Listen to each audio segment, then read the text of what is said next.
Assalamu alaikum. Dear students, welcome to all of you. ये class 12th economics का paper एक आज का जो हम टॉपिक पढ़ने जा रहे हैं that is total product, marginal product and average product.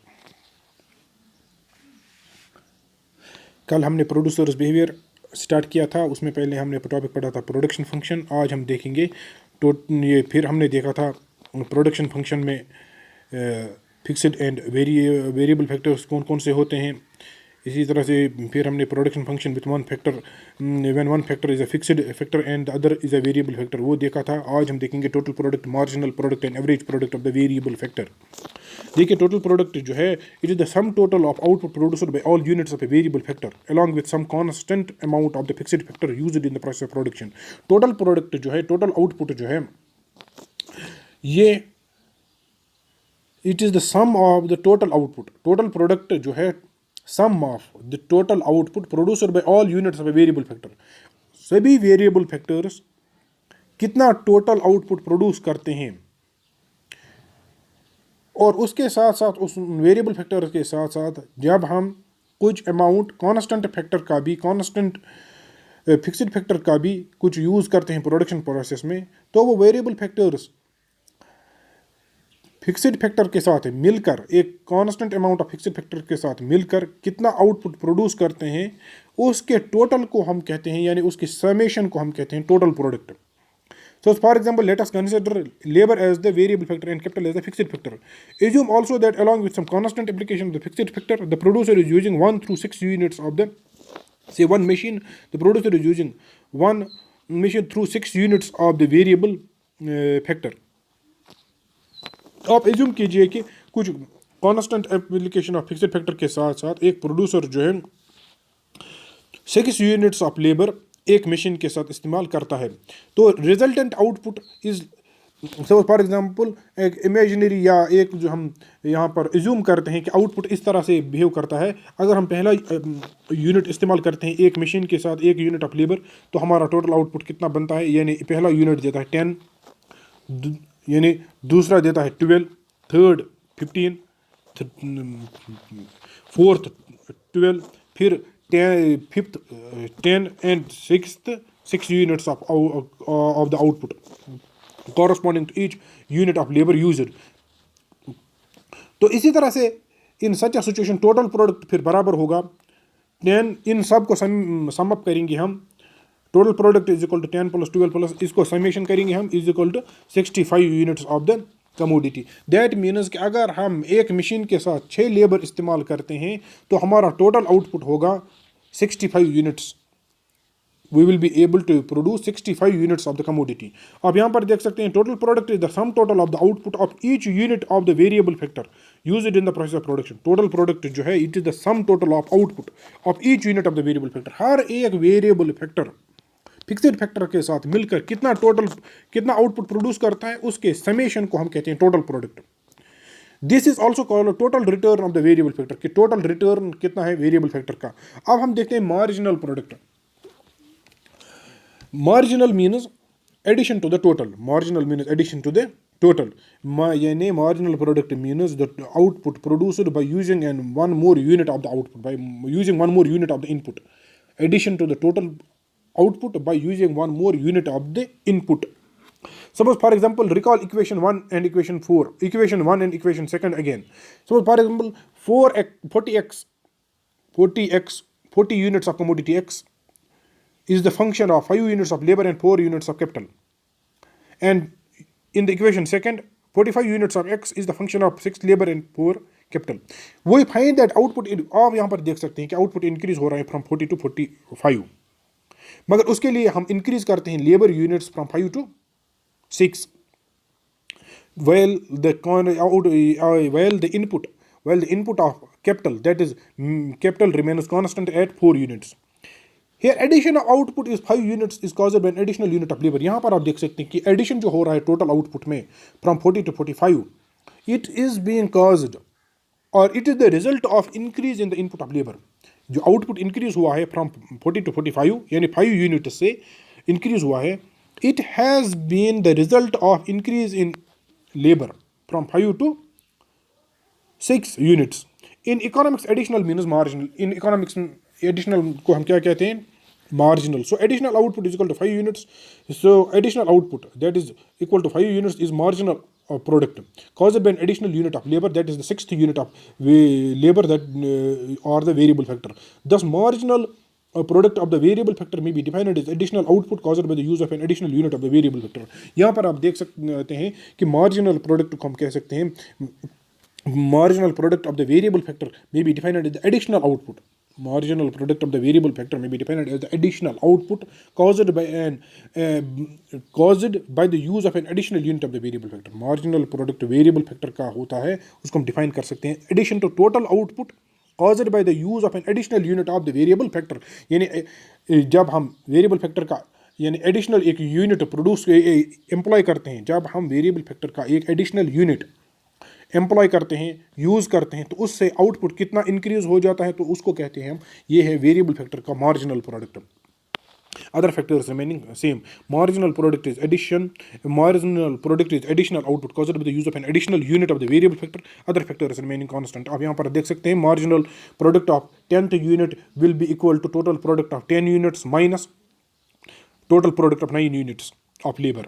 Or marginal product of first unit will be total product of 1 unit of labor minus total product of 0 units of, when we are not using any unit of the labor, at that time total product will also be 0. Therefore when we are using first unit of labor, suppose for example अगर हमें पहला unit दे रहा है 5, जब हम 0 units of labour इस्तेमाल करते हैं, total product will be 0. 5 minus 0 will be 5. इसका फिर मार्जिनल प्रोडक्ट भी पहले यूनिट का 5 ही होगा. Marginal product of 100th unit is equal to total product of 100 units of labor minus total product of 99 units of labor. Generalizing, we can say that total product, marginal product of nth unit is equal to total product of n minus total product of n minus 1 units. If you have understood the technique of estimating marginal product, you should also understand the fact that by dividing up that by adding up marginal product of all units of a variable factor, we get total product. आप यहाँ पर देख सकते हैं, अगर आपको ये समझ में आया है कि when we add up the marginal products of all the units of the variable factor, we get the total product. जब हम सभी यूनिट्स जो हम वेरिएबल फैक्टर के यूज़ करते हैं, जब हम उन सब के मार्जिनल प्रोडक्ट्स को सम अप करेंगे, टोटल करेंगे, तो हमें मिलेगा टोटल प्रोडक्ट, जैसे कि आप यहाँ पर देख सकते हैं. और यहाँ पर आप ये भी देखिए कि marginal product, average product and total product जो है, these all are measured in terms of physical units, not in monetary units. These all are measured physical, whether marginal product, average product or total product.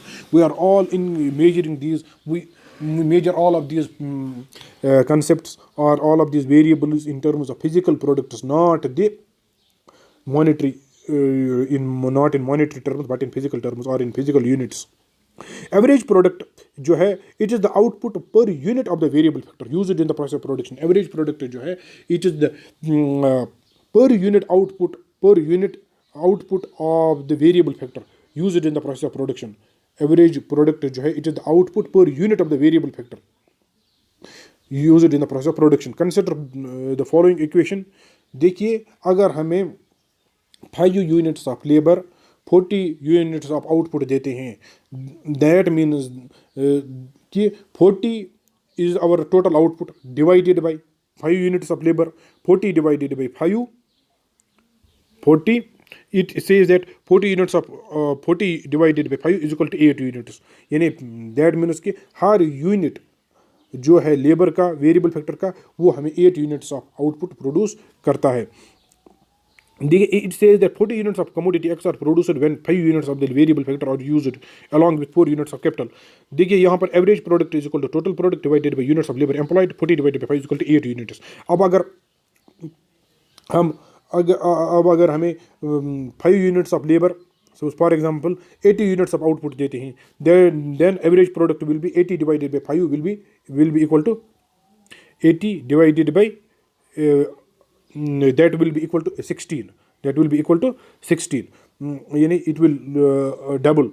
अगर हमें 5 units of labor 50 units of output हमें देते हैं, तो 50 divided by 5 is equal to 10. तो हमारा average product होगा 10. Average product refers to physical output per unit of the variable factor used in the process of production. Illustration. आप यहाँ पर अभी आप देख सकते हैं Following to a table illustrates the estimation of average product and marginal product when total product is given. The table is based on the assumption that labor is the variable factor and that some constant amount of fixed factor is used in the process of production. देखिए यहाँ पर हम ये estimation दिखाते हैं average product और marginal product को किस तरह से estimate किया जाता है when total product is given. ये टेबल बेस्ड है इस एजम्पशन पर कि लेबर जो है ये वेरिएबल फैक्टर है, इसको हम इस्तेमाल करते हैं एक फिक्स्ड अमाउंट ऑफ एक constant amount of fixed factor के साथ प्रोडक्शन. देखिए जब हम पहला लेबर यूनिट इस्तेमाल करते हैं, जब हम पहला लेबर यूनिट इस्तेमाल करते हैं तो हमारा टोटल प्रोडक्ट है 50. जब हम 2 यूनिट्स ऑफ लेबर इस्तेमाल करते हैं तो हमारा टोटल प्रोडक्ट है 90. जब हम 3 यूनिट्स इस्तेमाल करते हैं तो हमारा टोटल प्रोडक्ट है 120. जब हम 4 यूनिट्स इस्तेमाल करते हैं, 4 units of labour fixed amount of capital के साथ, तो 140. जब 5 इस्तेमाल करते हैं 150. जब 6 इस्तेमाल करते हैं तो 150 ही रहता है. जब 7 इस्तेमाल करते हैं तो आप देख सकते हैं यहाँ पर 147 हमारा टोटल प्रोडक्ट बनता है, यानी डिक्रीज ही हो रहा है. इसकी वजह क्या है ये हम आगे देखेंगे. इसकी वजह क्या हो जाती है कि क्यों ये टोटल आउटपुट फिर डिक्रीज़ हो रहा है. अगर पहले इंक्रीज़ हो रहा था इंक्रीजिंग रेट पर, फिर इंक्रीज़ हो रहा है डिक्रीजिंग रेट पर, फिर अल्टीमेटली क्यों ये डिक्लाइन ही हो रहा है, यानी इंक्रीज़ होने के बजाय डिक्रीज़ हो रहा है. अभी आप यहाँ पर देखिए average product is equal to, जब हम पहला यूनिट इस्तेमाल करते हैं तो 50 divided by 1 is equal to 50. तो पहला प्रोडक्ट जो है इसका मार्जिनल प्रोडक्ट एवरेज प्रोडक्ट भी 50 ही है. तो मार्जिनल प्रोडक्ट क्या बनेगा इसका, टोटल प्रोडक्ट पहला जो हम इस्तेमाल करते हैं total product of one first unit is equal to minus total product of 0 units of labour. पहला ही यूनिट जब हम इस्तेमाल करते हैं इसका टोटल प्रोडक्ट क्या है 50 minus total product of 0 units, that will be 0. When we are using 0 units of the variable factor, total product will also be 0 because we will not be utilizing our production capacity when we are using 0 units of the variable factor. तो 50 minus 0 is equal to 50. तो पहले unit का जो marginal product है वो भी 50 होगा, average product भी 50 होगा. जब हम 2 यूनिट्स ऑफ लेबर इस्तेमाल करते हैं तो हमारा टोटल प्रोडक्ट बनता है 90. अब हम देखना चाहते हैं एवरेज प्रोडक्ट क्या है इन दोनों का. 90 डिवाइडेड बाई 2, क्योंकि हम 2 यूनिट्स ऑफ लेबर 90 जो आउटपुट है ये 2 यूनिट्स ऑफ लेबर ने प्रोड्यूस किया है एक फिक्स्ड अमाउंट ऑफ कैपिटल के साथ. अब हम ये 2 यूनिट्स ऑफ लेबर जो है इससे डिवाइड करेंगे total product. 90 divided by 2 is equal to 45. अब हम कैलकुलेट करेंगे marginal product. Marginal product is equal to total product of 2 units of labour minus total product of first unit of labour, यानी that is equal to 2 units of labour जब हम इस्तेमाल करते हैं total product बनता है 90. जब एक इस्तेमाल करते हैं टोटल प्रोडक्ट बनता है 50. 90 माइनस 50 इज इक्वल टू 40. तो दूसरा यूनिट जो लेबर हमने इस्तेमाल किया है इसका मार्जिनल प्रोडक्ट 50 है. इसका मार्जिनल प्रोडक्ट क्या है, इसका मार्जिनल प्रोडक्ट बनता है 40. पहले का था 50, दूसरा जो मार्जिनल यूनिट ऑफ लेबर हमने इस्तेमाल किया वेरिएबल फैक्टर, इसका मार्जिनल प्रोडक्ट 40 बनता है. जब हम थर्ड यूनिट इस्तेमाल करते हैं 3 यूनिट्स ऑफ लेबर इस्तेमाल करते हैं तो हमारा टोटल प्रोडक्ट बनता है 120. 120 divided by 3 is equal to 40. 40 हमारा एवरेज प्रोडक्ट. तो मार्जिनल प्रोडक्ट कितना बनता है हमारा, total product of 3 units is equal to 120 minus total product of 2 units is equal to 90. 120 minus 90 is equal to 30. ये आप यहाँ पर देख सकते हैं. अब मार्जिनल प्रोडक्ट आप देखिए कंटिन्यूसली डिक्लाइन हो रहा है, एवरेज प्रोडक्ट भी डिक्लाइन हो रहा है. 4 यूनिट जब हम इस्तेमाल करते हैं तो 140 हमारा टोटल प्रोडक्ट है. 140 divided by 4 is equal to 35. Total average product ये बनता है. मार्जिनल प्रोडक्ट बनता है total product of 4 units is equal to 140 minus total product of 3 units is equal to 120. 140 minus 120 is equal to 20. देखिए अभी marginal product फिर decline हुआ है फ्रॉम 30 टू 20. और डिक्लाइन हो रहा है कंटिन्यूसली. ये 5th unit 5 units of labour जब हम इस्तेमाल करते हैं फिक्स्ड अमाउंट ऑफ कैपिटल के साथ तो टोटल प्रोडक्ट हमारा बनता है 150. 150 divided by 5 that is variable units of variable factor. 150 divided by 5 is equal to 30. Total marginal product is equal to total product of 5 units minus total product of 4 units. Total product of 5 units is 150. Total product of 4 units is 140. 150 minus 140 is equal to 10. फिर आगे आप देखिए 6 units जब हम labour के इस्तेमाल करते हैं वेरिएबल फैक्टर के फिक्स्ड फैक्टर के साथ एक constant amount of fixed factor के साथ, तो टोटल प्रोडक्ट हमारा रहता है 150 ही. अब टोटल प्रोडक्ट इंक्रीज होने के बजाय स्टैग्नेट हो रहा है, ये कांस्टेंट रहता है. 150 डिवाइडेड बाई 6 तो ये हो जाता है 25। टोटल मार्जिनल प्रोडक्ट बनेगा, total product of 6 units is total product of 6 units 150 minus इसको करेंगे हम total product of 5 units that is also 150। 150 divided 150 minus 150 is equal to 0। That means 6th unit जो लेबर का हमने इस्तेमाल किया है इसका मार्जिनल प्रोडक्ट है 0। इसका मार्जिनल प्रोडक्ट है, इसका मार्जिनल प्रोडक्ट 0 बनता है। It has failed to add anything to the total production. It has not added, it has not contributed in any way to the process of production. इसकी वजह से जो प्रोसेस ऑफ प्रोडक्शन में कोई addition नहीं हुआ है, बल्कि इससे एवरेज प्रोडक्ट हमारा डिक्लाइन ही हुआ है।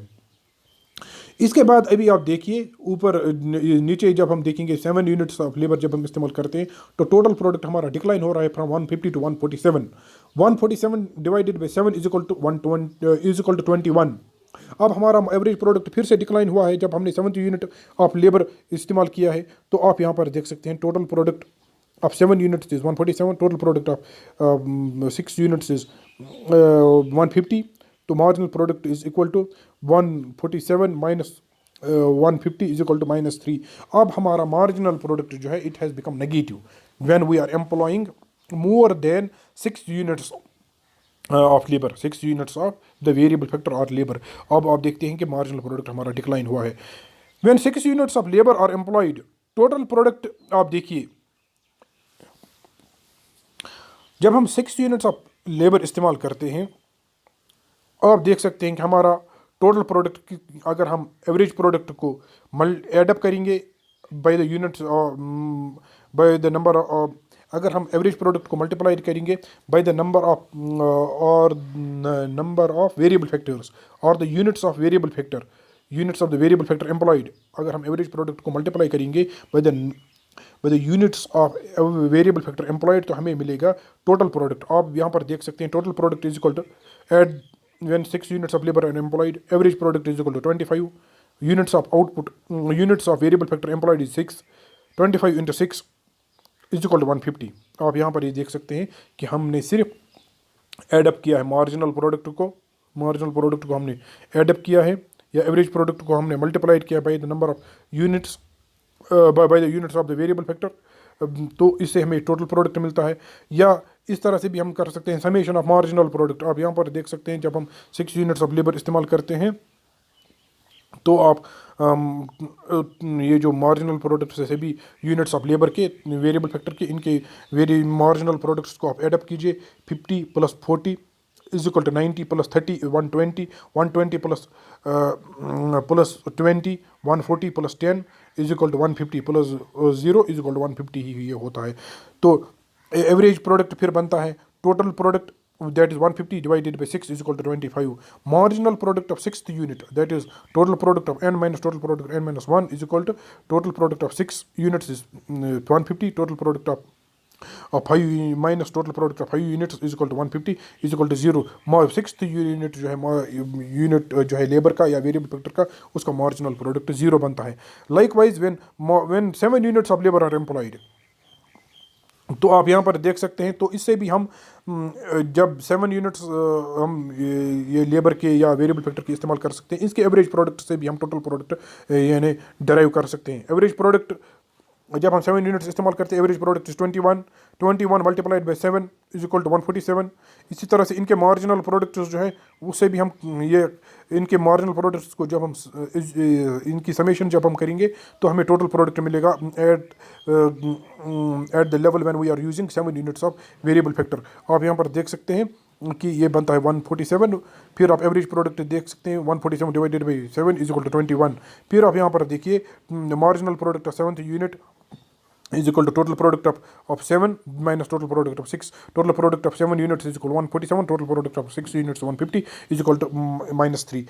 तो क्या ये जो नेगेटिव मार्जिनल प्रोडक्ट कभी नेगेटिव हो सकता है? हाँ, इस तरह से हो सकता है कि मार्जिनल प्रोडक्ट जो है ये कभी कभी नेगेटिव बन सकता है certain situations में, particularly when there is excessive employment or disguised unemployment as in some public sector undertakings in India। ये जो मार्जिनल प्रोडक्ट जो है ये कभी कभी नेगेटिव भी बन सकता है, पर्टिकुलरली जब जैसे कि एग्रीकल्चर में और कुछ पब्लिक सेक्टर अंडरटेकिंग से में या पब्लिक सेक्टर ये जो कंपनीज होती है उनमें कभी कभी मार्जिनल प्रोडक्ट जो है ये नेगेटिव भी बन सकता है।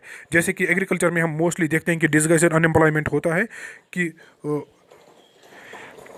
एक्सेसिव एम्प्लॉयमेंट जिसको हम कहते हैं, को जो एडिशनल वर्कर्स होते हैं they fail to add anything to the total product. और इसी तरह से जहाँ पर हमें 10 लेबरर्स यानी चाहिए, वहाँ पर अगर हमने 15 लेबरर्स लगाए हैं तो वो जो एडिशनल 5 लेबरर्स हैं they will not add anything to the total output, बल्कि उनसे जो एवरेज प्रोडक्ट है वो डिक्लाइन हो जाएगा और मार्जिनल प्रोडक्ट जो उनका होगा उन क्योंकि वो टोटल प्रोडक्ट में कुछ ऐड नहीं करेंगे इसलिए उनका मार्जिनल प्रोडक्ट ज़ीरो होगा। जैसे कि आप most of the Indian agriculture में ये प्रॉब्लम देख सकते हैं कि एक फैमिली के पास अगर एक प्लॉट ऑफ लैंड होता है तो उसमें अगर 5 फैमिली मेम्बर जो काम करेंगे वहाँ पर हम देख सकते हैं 5 के बजाय 10 यानी फैमिली मेम्बर्स या उससे ज़्यादा ही काम पे लगाए हुए होते हैं हमने, तो उनसे क्या होता है, उससे टोटल प्रोडक्ट ऐड इंक्रीज़ नहीं होता है बल्कि टोटल प्रोडक्ट जो है वो डिक्रीज़ ही हो जाता है इसके बजाय कि वो इंक्रीज़ हो जाए।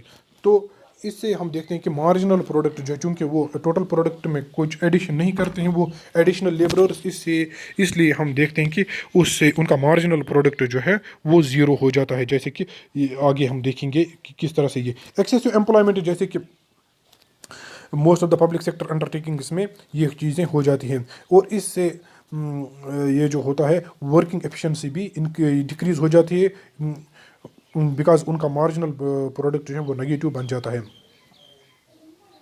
और उन सिचुएशंस में टोटल प्रोडक्ट जो है वो इंक्रीज़ हो जाएगा अगर हम कुछ वर्कर्स को उस सेक्टर से उस उन सेक्टर से या उन फील्ड से विड्रा करेंगे और किसी और चीज़ में अगर हम उनको लगाएंगे, किसी और सेक्टर में हम उनको एम्प्लॉय करेंगे तो उससे टोटल प्रोडक्ट इंक्रीज़ हो जाएगा और मार्जिनल प्रोडक्टिविटी भी बढ़ जाएगी और वो नेगेटिव मार्जिनल प्रोडक्टिविटी जो है वो ये ख़त्म हो जाएगी। तो ये था आज का हमारा टॉपिक। तो अगले टॉपिक में हम देखेंगे लॉ ऑफ वेरिएबल प्रोपोर्शंस। तो अस्सलाम वालेकुम।